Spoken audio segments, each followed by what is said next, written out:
Bonjour à toutes et à tous, bienvenue dans le podcast Une tasse de thé, le podcast qui discute de l'art drague sans chercher à le définir. Je suis Clémentine et avec mon amie Émilienne, nous avons décidé de nous questionner sur les rapports entre l'art du drague et tout un tas de sujets. Mon œil naïf combiné à l'expérience d'Émilienne, connue sur la scène drague sous le doux nom de Camomille, vont s'associer pour partir à la rencontre de celles et ceux qui font la scène drague. On espère que ce moment sera chaleureux et constructif. Bonne écoute! Oh, je suis plus ému que je ne saurais dire, on nous fait si peu de compliments.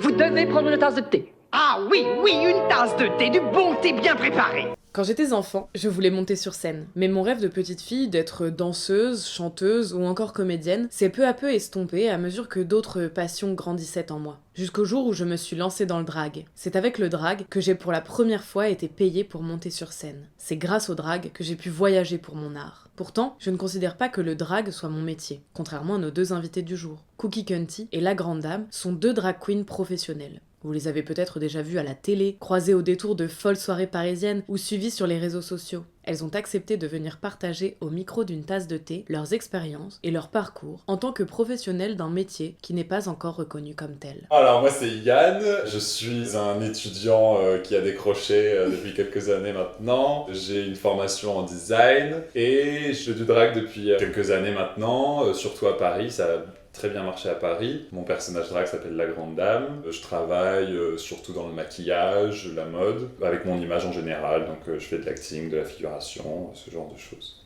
Moi c'est Romain et mon personnage drag c'est Cookie Cunty et ça fait 5 ans que je fais du drag sur Paris de manière relativement professionnelle.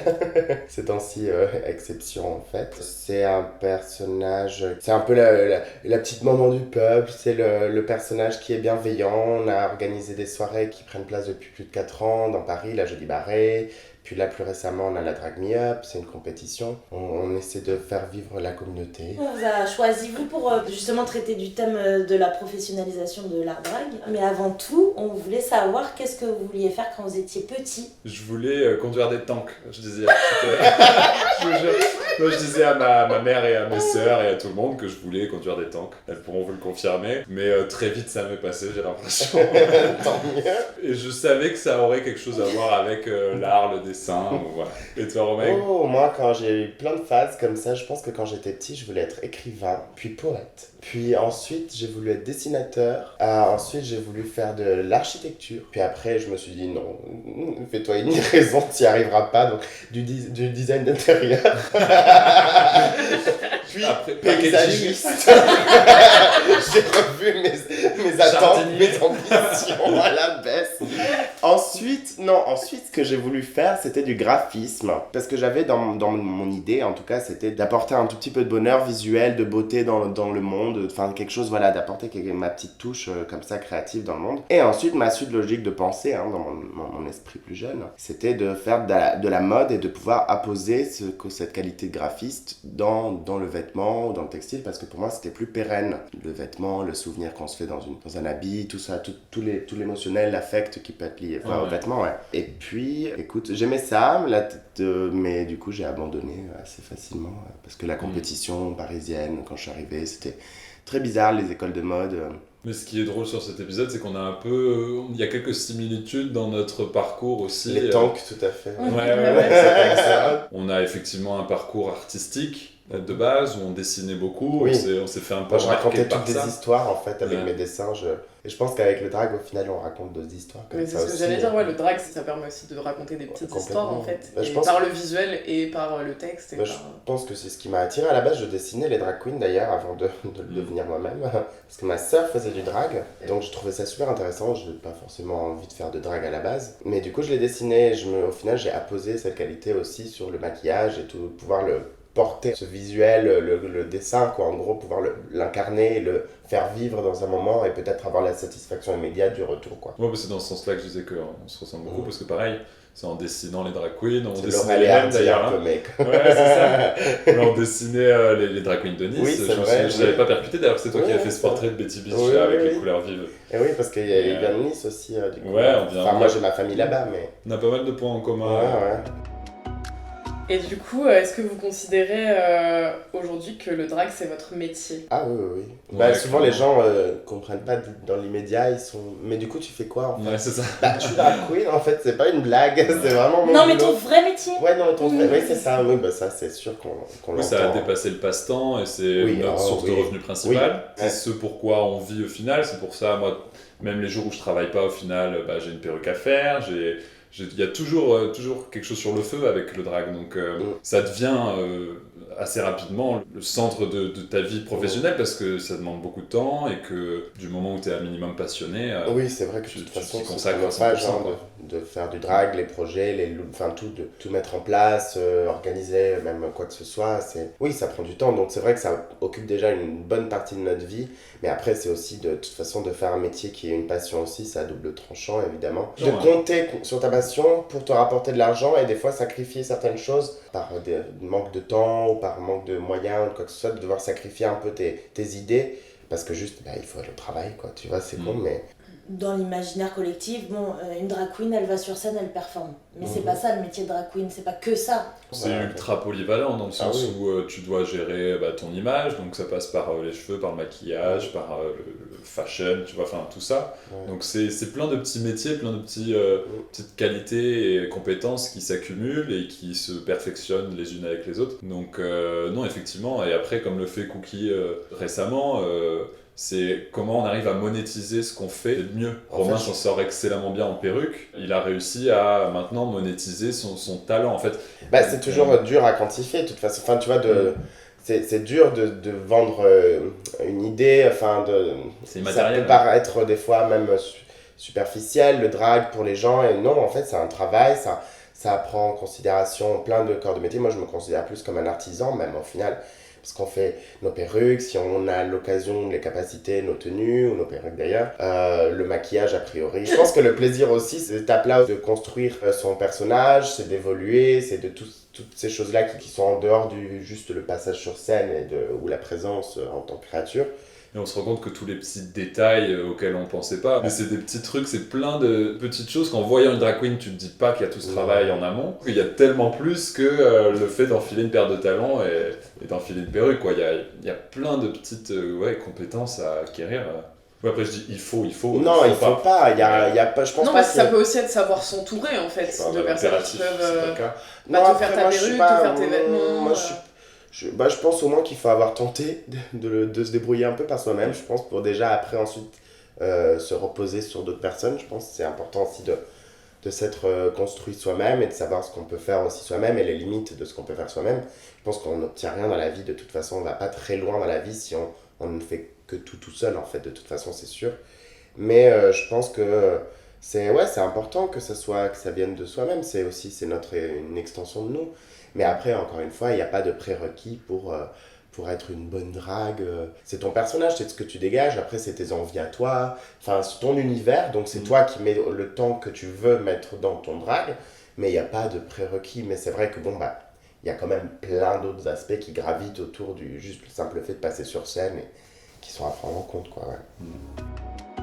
Et comment vous avez commencé dans le drag et est-ce que vous aviez imaginé que ça vous mènerait jusqu'à justement vous dire que vous seriez drag pro un jour ? Je sais juste que je suis artiste de base et qu'effectivement j'ai découvert le drag un peu par hasard à Nice. Je me souviens très bien, je l'ai déjà raconté, mais la première fois que j'ai vu une drag queen, c'était Mika Holly White en l'occurrence, qui faisait un show avec Betty Beach au beach, du coup, le bar, dans la rue. Et moi j'étais un gamin, je devais avoir 15 ans, je savais à peine que j'étais gay. Et je traverse le Vieux-Nice par hasard et je tombe sur le show. Et je me dis, mais qu'est-ce que c'est que cette chose ? C'est extraordinaire. Je n'avais pas de mots pour ça, je savais pas. Je pensais qu'elles étaient transgenres. Enfin, j'étais à côté de la plaque, quoi. Mais je savais qu'il y avait quelque chose de... Un appel. Ouais, il y avait quelque chose de divin.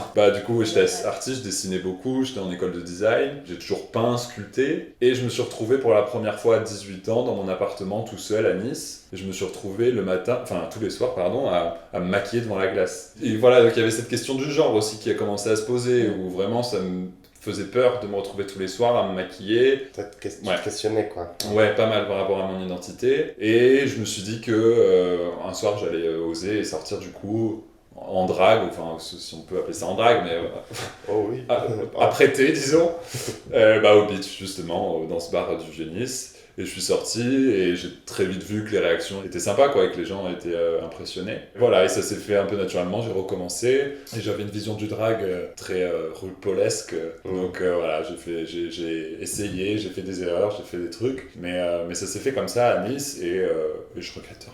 Alors moi, c'est vrai que ça fait un bon moment qu'on baigne un peu dans le drag avec ma sœur et moi. On a découvert tout cet univers, c'est sûr grâce à RuPaul, mais saison 1 à l'époque, original, parce que nous, avec les honneurs. Je te jure.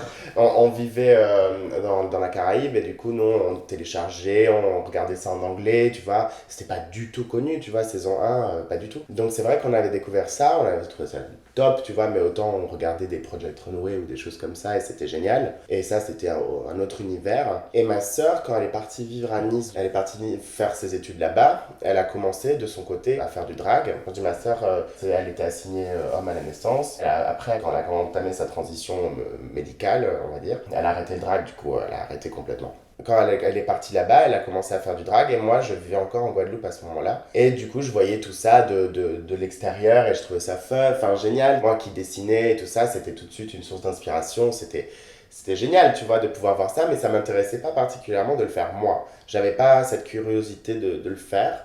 J'avais cette admiration, cette appréciation de l'art et de l'esthétique et de tout ce travail de ravalement de façade, clairement. D'ailleurs, je crois que vraiment mon premier contact avec le dessin en drag, par exemple, c'était pour l'anniversaire de ma sœur. Je lui avais fait un dessin d'elle, de son personnage. Et ça avait super bien marché. Donc je m'étais dit, putain, je tiens en filon. Je commençais à dessiner les drag queens locales. Parce que je voyais sur Instagram, c'était un peu les débuts d'Instagram, entre guillemets, pour moi en tout cas. Quand je dis pour moi, c'est que je venais de télécharger, tu vois, l'appli. Et puis à l'époque, elle marchait super bien. Elle marchait très bien, les filles sur Insta. C'était Mika, par exemple, et Betty, c'était les plus connues en France en termes, déjà sur cette plateforme-là, en tout cas, clairement. Et donc, voilà, j'ai commencé à dessiner drag queen. Donc, c'est comme ça que je me suis intéressé un peu au drag. Ensuite, quand j'étais venue voir ma sœur à Nice, elle m'avait mis en drag 2 fois. Ouais. C'était douloureux, horrible. Il faut savoir que ma sœur faisait des corsets au scotch. Quand elle se tuckait au scotch, le corset au scotch, les seins au scotch. Donc, c'était beaucoup de scotch. Et pour quelqu'un qui n'avait jamais eu cette expérience, à me retrouver en talons Lady Gaga, tu sais, sans talons, le sabot, quoi.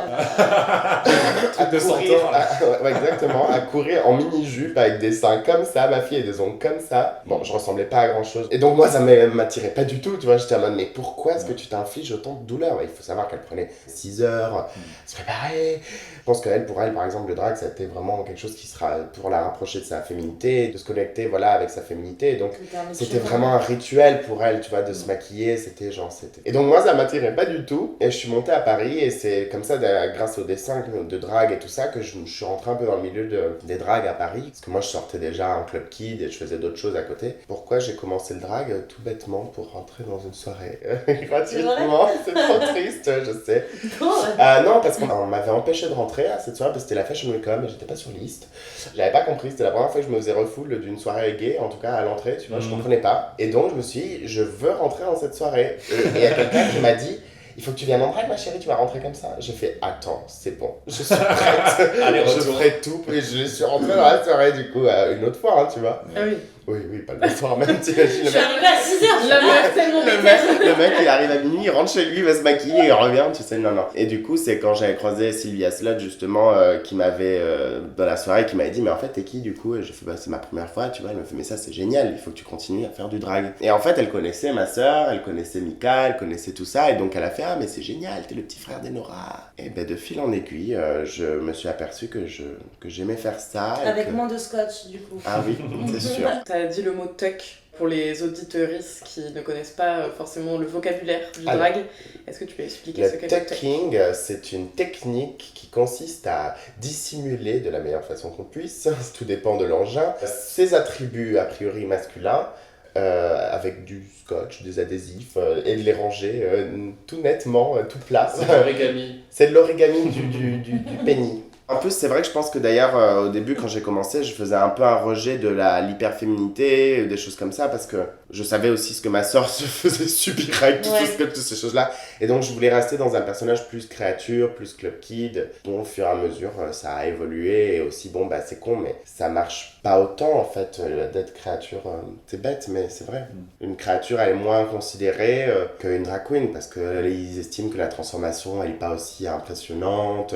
Quand tu dis ils estiment, c'est les gens qui vous bookent du coup. C'est les gens, oui, c'est les gens et qui, tu le sens en fait. C'est juste. Bon, après, j'ai pas fait grand pour ça. public pour la féminité. En fait, le drag, c'est le fantasme de la féminité, de la machin, de la transformation physique, truc machin bidule chouette. Et donc, c'est vrai que c'est con, mais ça fonctionnait plus en fait. Bon, et après, ça a été juste moi, ma démarche d'aller plus là-dedans, hein, tout simplement. Hein. Je pense que quand j'ai commencé à travailler, je me suis mis la pression d'aller vers quelque chose de plus féminin, quoi, tu vois. Même si j'ai toujours plaisir à être créature et à essayer plein de choses et à faire des choses à côté. D'ailleurs, Cookie Cunty, c'est l'initiale de Club Kid en fait. Personnellement, mon Club Kid, je voulais pas le limiter à quoi que ce soit. Et avec Cookie, elle était un peu set in stone, tu vois. Et donc, au final, c'est Cookie, quand on book Cookie, on book Cookie. Cookie, c'est un personnage à part entière. Et après, moi en Club Kid, c'est moi en Club Kid et je fais ce que je veux en fait. C'était plus de liberté pour moi. Et donc, c'est vrai que j'ai un peu gravé dans Cookie dans un registre et après le reste du temps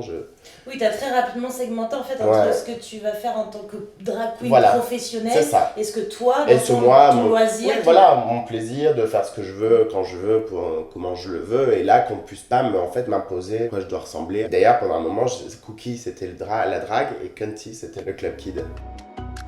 Est-ce que vous pouvez juste parler plus concrètement de ce que vous faites au-delà de la performance ? Par exemple, moi, je fais du hosting d'événements, donc j'anime une soirée, je présente, ça peut être juste de la présence aussi dans la soirée, ça peut être juste être invité sur une soirée et juste performer. Après, je peux avoir des rôles aussi dans le court-métrage, j'ai fait 3 courts-métrages déjà, là j'ai le long-métrage qui se prépare en février là. Donc il y a les projets à la télé et j'ai envie d'être une voix pour notre corps de métier et de faire justement valoir notre travail et notre professionnalisme et voilà. J'apprécie beaucoup travailler avec mon image dans le sens où j'adore l'ambiance d'un set. Vraiment, c'est là où je me sens le mieux, quand chacun a sa place, chacun sait ce qu'il a à faire, il le fait le mieux. Ça peut être de la photographie, ça peut être de la vidéo. J'ai pas mal travaillé sur des clips d'artistes. Dès qu'il y a une ambiance de travail, un set, des lumières, des trucs, ça je suis dans mon élément. J'ai eu l'occasion de bosser dans la mode très concrètement en défilant, que ce soit pour Aymeric François qui est un créateur parisien que j'adore et qui m'a nommé égérie de la marque d'ailleurs récemment.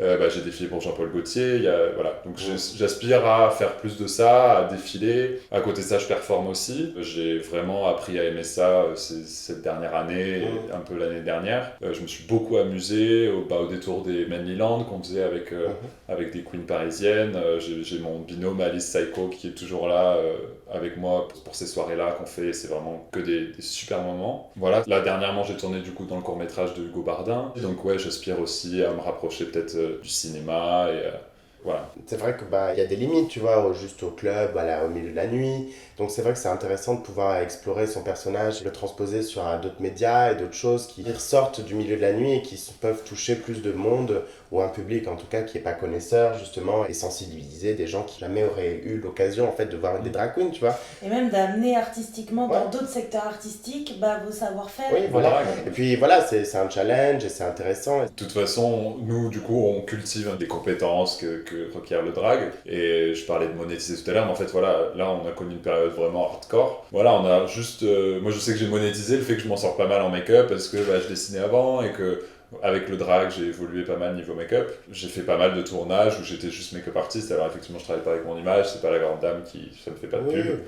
Il faut vivre, quoi. Je pense que c'est comme un comédien où il va peut-être faire quelques rôles dans l'année, mais le reste du temps, c'est des castings, c'est de la figure, c'est des choses à côté. Et ça, les gens ne le savent pas forcément. Ils voient que le sommet de l'iceberg, ils nous voient qu'en représentation ou à travers nos réseaux sociaux. Mais derrière ça, il y a des prestats, il y a du coiffage de machin, il y a de la débrouille en fait, parce que on est des artistes qui n'avons pas de statut malheureusement. Le statut de drag queen n'est pas un statut, donc on n'a pas cette protection-là. On peut passer via d'autres moyens, évidemment, de l'auto-entrepreneuriat, faire partie d'une agence ou d'une structure.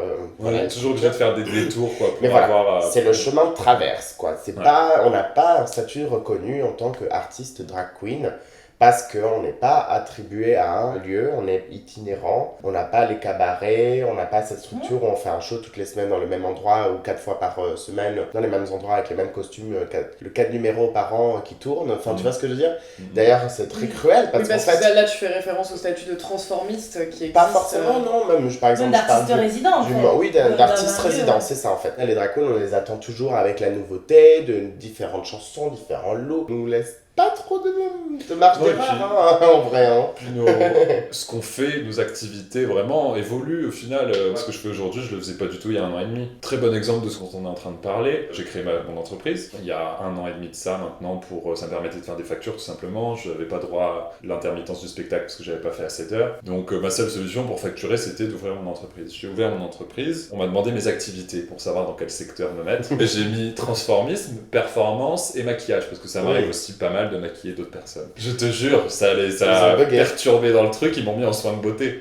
Écoute, à la rigueur, ils t'ont pas mis en BTP. Ouais, non, mais c'est ça. Tu vois, c'est qu'il y a un petit décalage, ils m'ont même pas mis en transformiste, alors que j'ai mis transformisme. Bon, déjà, l'administration, ça serait bien qu'ils nous l'apprennent un petit peu à l'école, au final, parce que c'est terrifiant. Donc c'est vrai que c'est précaire comme situation. Il y a beaucoup de culpabilité qui en découle, parce que bon, on a beau faire ce qu'on aime, des fois, on traverse des périodes où on remet en question tout, parce qu'on s'est lancé dans une voie qui est instable, et là par exemple pendant le confinement, de devoir courir chez mes parents à 27 ans parce que j'ai pas d'autre choix, c'est dur moralement, tu vois. Même si on aime ce qu'on fait, et on y retourne toujours de toute façon, parce que je sais plus. C'est ce que vous savez, c'est ce que je sais faire de mieux en fait, c'est ce que je sais faire de mieux. C'est ça qui est frustrant, c'est que tu te rends compte dans une situation comme ça qu'on a vécue, que même en étant au top, parce que très concrètement, Romain Cookie, il est au top à Paris. Oui, c'est ça, c'est que oui, c'est ça, c'est du jour au lendemain, je me suis retrouvé le bec dans l'eau. Peu importe le nombre de followers, peu importe le nombre de soirées auxquelles je bosse, peu importe ta notoriété, rien du tout. Je ne suis non essentiel. Voilà. En plus, comme n'étant pas du coup soutenu par une structure, ça a été un peu dur quoi. Mais bon, on baisse pas les bras. C'est d'ailleurs, c'est pour ça que je me suis lancé dans le business un peu de perruque, même si c'est un peu sous les fagots, tu vois. Mais en attendant, ça me fait vivre. Si vous pouviez créer un statut pour les drags, à quoi il ressemblerait? Un statut commémoratif. Alors déjà, il serait trop en fait, c'est vrai que j'aimerais être plus entrepreneur à ce niveau-là et faire des démarches vraiment activement pour qu'on puisse, tu vois, lutter et trouver le moyen d'avoir un statut. Je sais pas si j'ai les armes pour le faire, mais en tout cas, la volonté est là. C'est déjà bien. Si on peut, je sais pas, juste déjà, en étant plus visible, machin, peut-être ça en découlera aussi. Bon, les choses se font pas comme ça, c'est sûr, mais en tout cas, de montrer aux gens que c'est un travail aussi, peut-être que à long terme et avec aussi des démarches de réussir à créer un vrai statut. En fait, le problème c'est qu'on pourrait faire de l'intermittence du spectacle, mais le problème c'est que les cachets sont pas assez élevés pour qu'on veuille les déclarer parce que c'est pas intéressant. Et ensuite, la plupart des établissements ne peuvent pas, ou ne veulent pas tout simplement, nous déclarer en fait parce que ça les arrange pas. On voit pas encore le drag en France comme une performance vraiment artistique, on le voit pas non plus comme de l'acting. Alors attends, par contre, au tout début, quand j'ai commencé, c'est vrai que c'était vraiment le cas, on était vraiment le dindon de la farce. Et d'ailleurs, ça pour le coup, je me suis battu pour qu'on instaure des minimums salariales et que même d'ailleurs les nouvelles générations, quand elles débarquent, qu'elles sachent vers qui se tourner pour poser les questions. Ça a marché. Et ça a marché. Mais c'est vrai, ça a marché.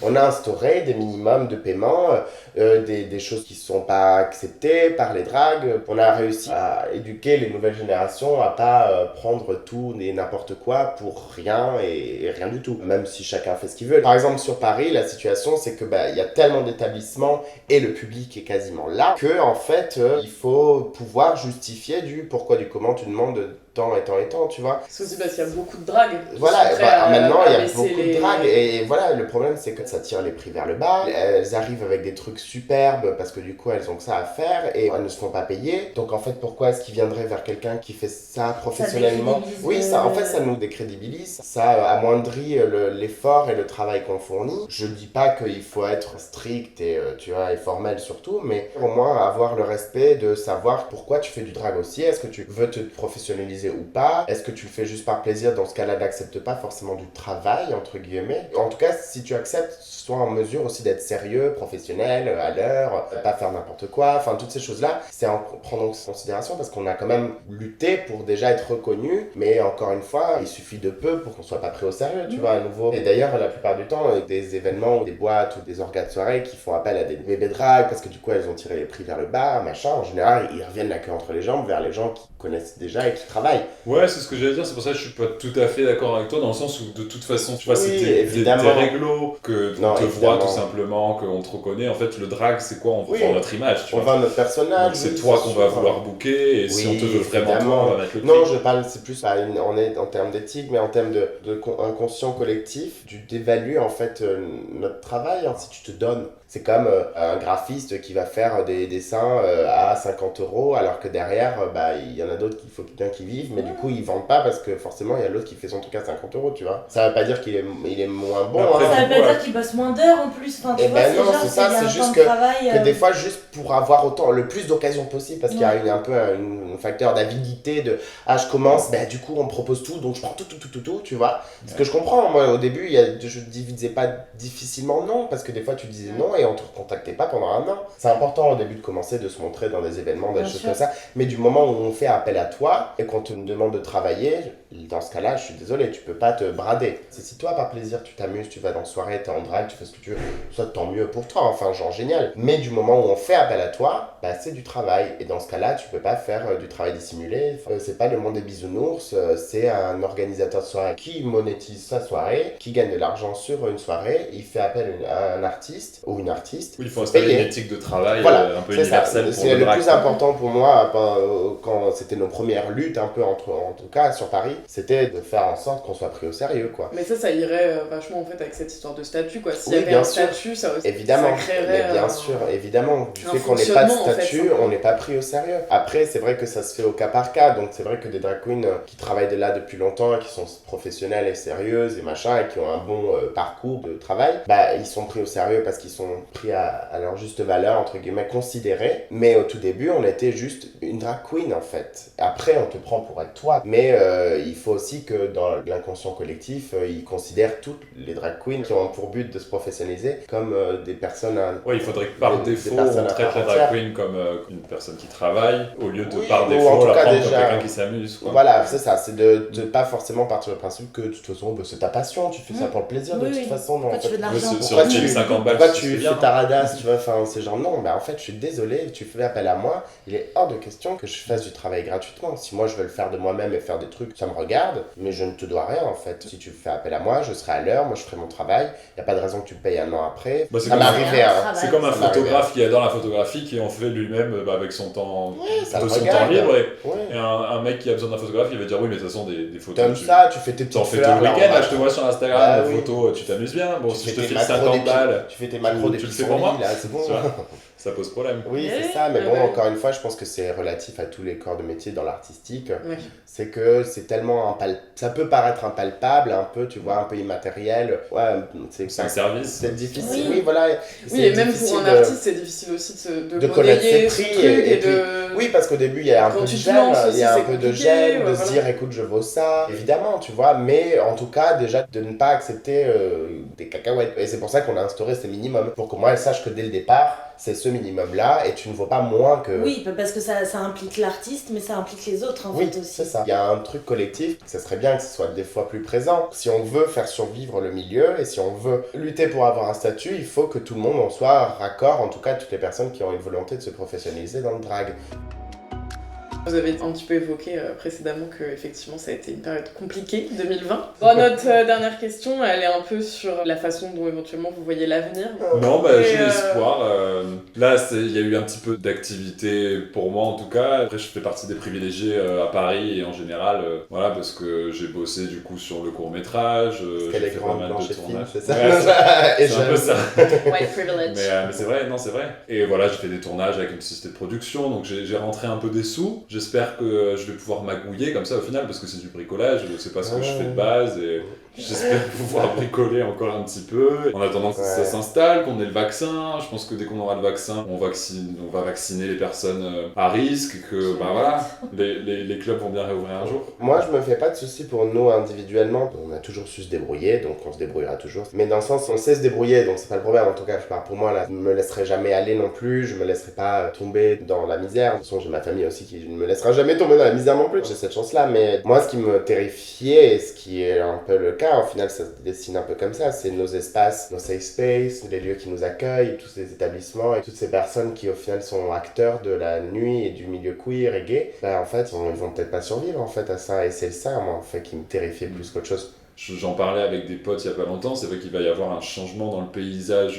urbain et de la nuit qui va être, qui est déjà significatif. Mais on va s'en rendre compte vraiment quand on réouvrira et que beaucoup de choses n'auront pas réouvert. Bien sûr, mais je me dis que du coup il y aura peut-être une renaissance et que tout ce qui aura fermé, du coup ce sera racheté, il y aura peut-être... On sait pas, juste le magasin de Dr Martins, à la place j'ai les mots à la bouche, la librairie queer dans le Marais depuis des années. Je sais pas, parce qu'on est quand même...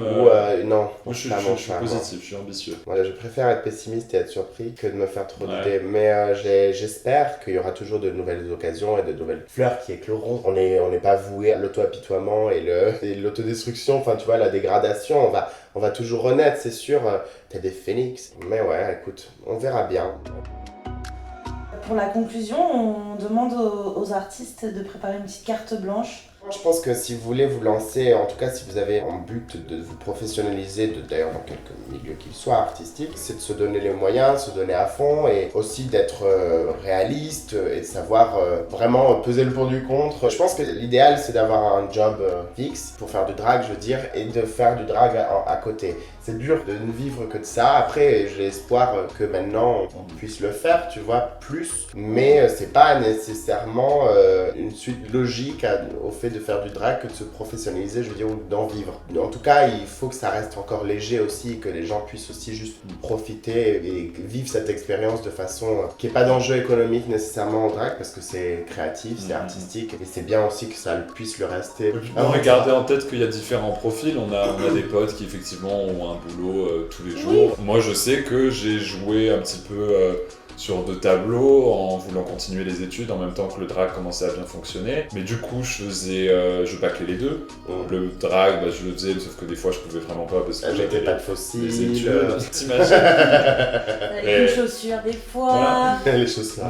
Mais il a fallu que j'ai cette discussion avec ma sœur pour qu'elle me dise il va falloir que tu choisisses, soit faire l'un soit l'autre, mais il va falloir que tu t'y donnes à fond. Et il y a qu'à cette condition-là que j'ai vraiment, quand j'ai lâché les études et que je m'y suis mis à fond, que ça a vraiment fonctionné. Donc c'est subjectif. C'est du cas par cas, je pense que c'est pas une condition sine qua non de devoir lâcher un truc pour garder que l'autre, parce que si on a la capacité de pouvoir jongler avec tout, tant mieux. Mais c'est vrai que moi pas lâcher quand il y a déjà des garanties, quoi. Oui. Moi j'ai lâché quand je savais qu'il y avait un potentiel et que je commençais déjà à avoir envie de d'argent. Oui, bien sûr. Moi j'avais un taf où je gagnais un SMIC, donc dans tous les cas que je lâche pas, au final si j'avais besoin de retrouver un autre taf, je gagnerais la même chose. Enfin, je perdais pas un poste important de quoi que ce soit, mais parce que oui, en effet, j'arrivais pas à faire les deux, parce que j'avais commencé vraiment à travailler énormément dans le drag, et j'étais destroy, je faisais du 37 heures, je passais toute ma semaine à bosser, et du jeudi au dimanche quasiment, à bosser la nuit. Donc autant dire que le lundi, j'étais une épave, quoi, et j'ai fait stop, je ne peux pas, je vais sauter d'un pont, sinon ça va pas du tout. Du coup, j'ai arrêté. C'est très dur de vivre de sa passion dans tous les cas.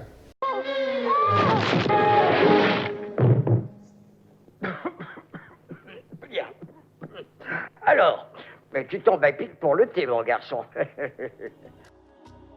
Merci à vous d'avoir écouté Une tasse de thé. On espère que cet épisode vous a plu. On vous donne rendez-vous le mois prochain, ainsi que tous les 3e mardis de chaque mois, pour en découvrir un peu plus sur l'art drag et sur nos invités. Si ce podcast te plaît, n'hésite pas à en parler autour de toi, à nous écrire et à t'abonner à nos comptes Instagram, Facebook, Deezer, Spotify et YouTube. Une tasse de thé, le podcast qui discute de l'art drag sans chercher à le définir.